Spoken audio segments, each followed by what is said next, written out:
Hello gang, YouTubers on with SpongeBob 101 back here again on the SpongeBob channel for our review of Kamp Koral, SpongeBob's Under Years, episode number 9. Today we are reviewing Squizzery and Game Night. Patrick and Squidward must survive together in the woods after Squidward twists all of his ankles, and the adults sneak away to play a board game. But they had to hide from one camper in particular. I guess you could guess which camper that is. So without further ado, let's get right into it. First up, we have Squizzery. Squizzery starts off with the campers going through the forest, and Patrick keeps getting distracted first by jellyfish and then by shoes, and then eventually he runs off and Squidward has to give chase. This is where Squidward falls off a cliff, unfortunately, and then twists his ankles, which is pretty bad. So Patrick is the only one around now that can sort of help him. Patrick insists that he must help Squidward, right? So there's like a couple of very silly parts where Patrick is guggling his saliva and spitting it at Squidward, and then Patrick just drags Squidward along. Patrick and his cocktail sausages. I don't really know why he brought up the cocktail sausages. It was kind of random. And burning the camp manual. That's the best part. Patrick's like, I don't know, I'm just burning the camp manual. So eventually Squidward tells Patrick to go and find some shelter. And many chilly hours later, Patrick does find a shelter. I mean, look at him just standing on Squidward right there. So Patrick carries Squidward over to the new rock he made out of wood and, I don't know, it looks like barnacles. But Squidward, of course, pointed out that he didn't have to do that because there was literally, right beside it, a rock. So that was also very silly and a little bit funny. Anyways, going inside the new rock, Patrick tries to make Squidward feel better by first heating him up with his butt. Okay, so this is the funny part because Patrick is doing all sorts of stupid things. This expression of Patrick, just so creepy but yet so silly. Patrick giving Squidward a blanket made out of sea urchins, to which that results in Squidward's allergies flaring up again. Squidward being fed mud by Patrick. Why does Patrick even think mud is like food for Squidward? Like, why? And then brushing his mouth with a pine cone on a stick in replacement of a toothbrush. So very painful moments for Squidward, but I was really laughing because of how ridiculous this was. And then the best part is the most advanced thing that Patrick did come up with was the toilet. It looks like a pretty convoluted contraption there, but Squidward, after experiencing what happened earlier, refuses to use the toilet because he's afraid he's just gonna get destroyed or something. And Patrick demonstrates it, but you know, this toilet is like butt in. I mean, I don't even know how you can use this toilet. This is the moment where Patrick goes out to get supplies, and Squidward takes advantage of it by trying to escape. However, he is shortly after confronted by the mammoth mollusk, and it is Patrick to the rescue. So this is when Squidward's perception of Patrick completely changes. Now Squidward views Patrick as his hero.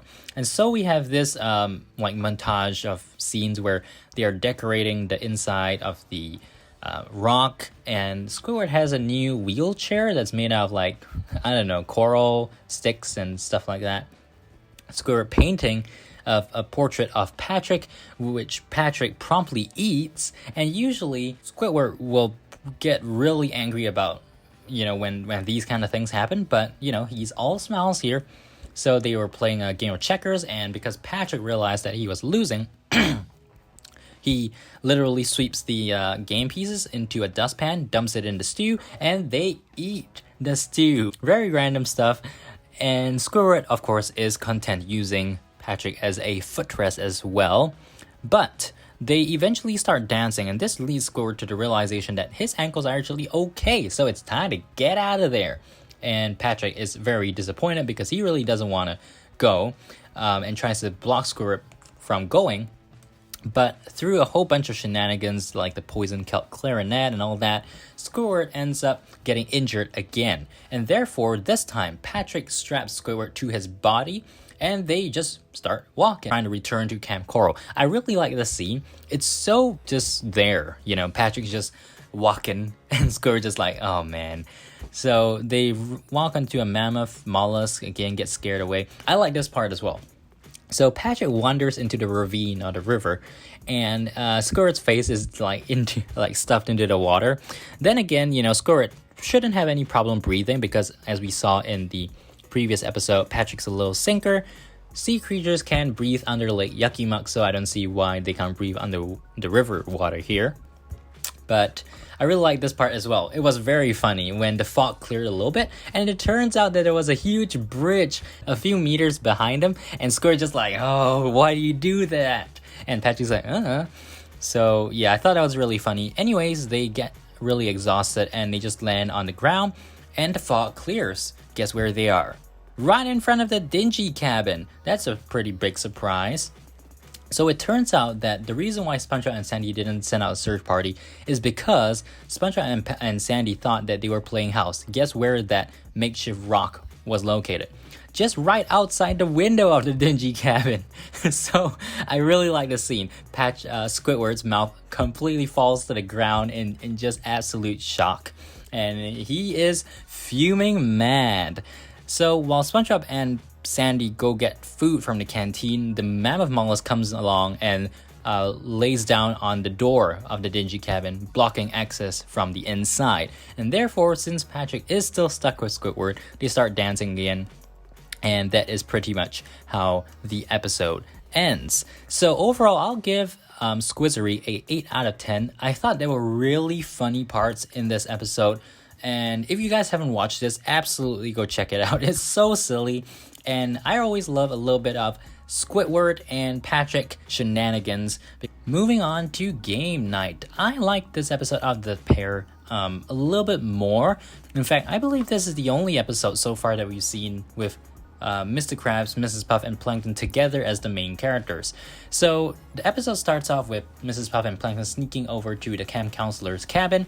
Plankton has to give that little password dance and song, which I thought was really hilarious. And I was not expecting that, but the fact that Plankton was willing to do it just to get in, kudos to Plankton. So they first have to make sure that Pearl doesn't wake up, and that kind of is settled really quick. And then they set out to decide which game they should play. So they've got Peril, the game of undersea conquest. Monopoly, that's Harold Squarepants right there, or maybe just a sponge that looks like Harold Squarepants on a box. And this scene with Mr. Krabs with the top hat and all that was pretty funny as well. Okay, we have Slot Boat Racers. That was what Mrs. Puff wanted to play, and then eventually everyone settles on Lobster Trap. This has some ramifications for the ending of this episode though, so stay tuned. So yeah, everyone gets ready to play, and Mrs. Puff shares her grievances with all the kids there. Okay, so before they even get started, SpongeBob, he begs Mr. Krabs for help because his teddy bear has been swallowed by Patrick, or at least that's what he thinks. So Mr. Krabs begrudgingly goes over to the dingy cabin and uses a toilet plunger to plunge Patrick's mouth. And I thought this was hilarious. But of course, it's not very nice for Patrick, eh? Eventually, SpongeBob realizes that it is not Patrick who has swallowed his teddy bear, but the teddy bear was on his sheets the whole time. However, as Mr. Krabs leaves, Patrick says, I actually did swallow something, so what did I swallow? And then he chokes out Sandy. Oh, gross. I don't even know how Sandy had tolerated being in there. Thinking of Sandy, I would expect her karate chop her way out of Patrick. So, yeah. Anyways, Mr. Krabs, Mrs. Puff, and Plankton decide to move to Mrs. Puff's place instead because they have been compromised already. The running theme here is that they are really afraid of SpongeBob because SpongeBob keeps seeing them, right? So they think that SpongeBob is going to tell the whole world that they're playing games, but I don't think SpongeBob really cares. So again, at Mrs. Puff's house, there is a distraction. There are jellyfish outside the lighthouse, and SpongeBob shows up. This time, SpongeBob wants some help, to go over to the outhouse because he's afraid of bugs. And although Mrs. Puff claims that there are no bugs, she gets attacked by a huge pincer coming from within the outhouse. So yeah, there are bugs in there. SpongeBob decides to just go to the outhouse in the morning, and Mrs. Puff returns to her lighthouse. So it's time to move house again. They go over to the Krusty Canteen. And this scene I thought was the best part of the show, of this episode, excuse me, where Mrs. Puff accidentally knocks the soap bottle over, which is actually the lever that brings the elevator down to Plankton's secret lab. And Plankton, as the elevator was going down, was freaking out in his mind because his secret was about to be revealed to Mr. Krabs and Mrs. Puff, and that was something he could not have. Thankfully, Mrs. Puff and Mr. Krabs were so locked in conversation that even while they reached the bottom of the lair, they didn't realize a thing, and they go back up. Now, this is where SpongeBob comes in again. You know, SpongeBob is gonna keep showing up. So this time, SpongeBob really needs can't go to sleep, right? So he asked Plankton to guide him back, you know, give him a glass of water.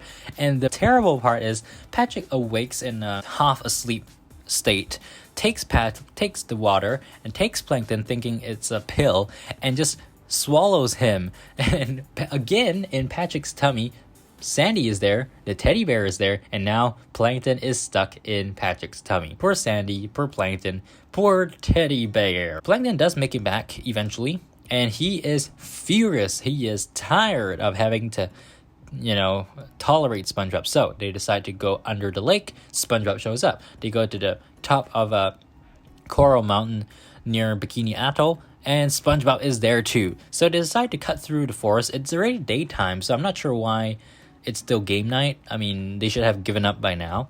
And they find this thing that's covered in seaweed and kelp and all that. They go inside, find cookies and chips laid out, and they only realize what they are actually in after they see this. It's a toy lobster. And this is the moment of realization. They are in a real live lobster trap. And I thought this was epic. Unfortunately, they get fished up and they end up in a fish market. But, you know, perhaps it's not that bad after all. They get to play their board game. Pearl is still sleeping. And then SpongeBob shows up in the basket of sponges. Oh no! So yeah, and of course this results in all three of them freaking out again. They can't get a break from SpongeBob, unfortunately. So overall, I'll give this episode a 8.5 out of 10. And, you know, really great episode. I really like to focus on game night compared to other game related episodes like Patrick the Game. I thought this one was a really well executed one. And of course, I just hope Sandy got out of Patrick's belly. That's all for this review. Thank you guys so much for watching. Make sure to subscribe, like, favorite, comment, etc. Keep right here on Autonomous SpongeBob 101. I'll be back real soon with episode 10's review. And yeah, till then, see ya.